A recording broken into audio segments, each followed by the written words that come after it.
Hi, 8th grade. Today I'm going to be showing you how to ready your drawing or photograph for the process known as graphite transfer.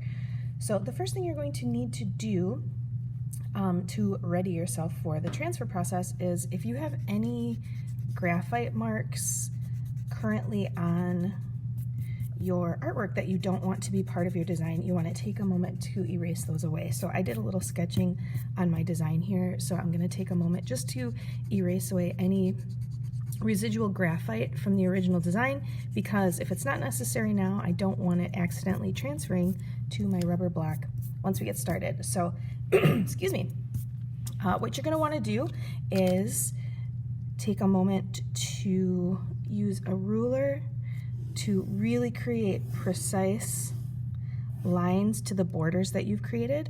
I know not everyone has created a border using a ruler, but if you did at any point use a straight line, you're going to want to for this process as well. In order for the graphite transfer to work, what you're going to be doing is you are going to be tracing over your entire image with graphite. This is one time where I would not choose mechanical pencil. I think wooden pencil just works a whole lot better. The graphite tends to be a little bit softer and it's thicker, so it makes this process go a little bit more smoothly. In order for this to work, you have to physically color over any Sharpie work that you did where you want to indicate that you intend your block to print black. So long story short is you're going over the top of your entire design, and it does take time, and I promise you, you will want to take that time, because the more precise your trace over with graphite, the more precise the image will transfer once we actually move on to working with the rubber block. So right now I'm doing the border. The border is of course the easiest part, and you can see here that the graphite will leave a nice shiny finish on the paper, so you can tell where you've been and where you've missed. If you realize you've missed a spot, like I can see I missed right there, you want to take a moment to fix that. The most challenging part, of course, is going to be the body of your piece or the subject of your piece.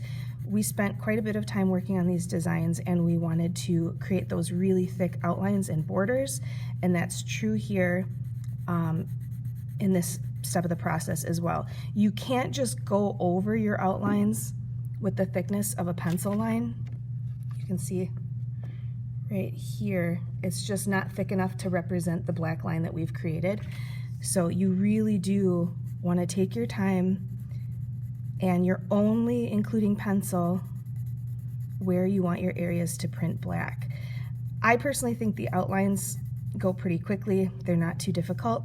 If you're somebody who's working to represent texture like feathers, in my case, or fur, or even like a wood grain, this might take a little bit longer because you've got those intricate design patterns that are meant to represent cuts from the block. So this will probably take an entire class period, which is why we're gonna use the whole day today for this step of the process.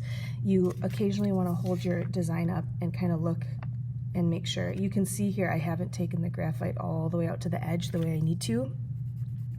And I will be double checking your designs before we actually make the final transfer, but I really do want you to use your eyes and take your time and make sure that you're really overlapping with graphite as accurately as you possibly can. This is not you can't do this step sloppy, or it will, excuse me, it will make everything from here on out, 10 times harder. So take your time. If you make a mistake, go ahead and erase it. It's not a big deal if you go out of bounds. It's just graphite, it comes right off. But this step in preparation is going to make a huge difference in the final outcome of your design.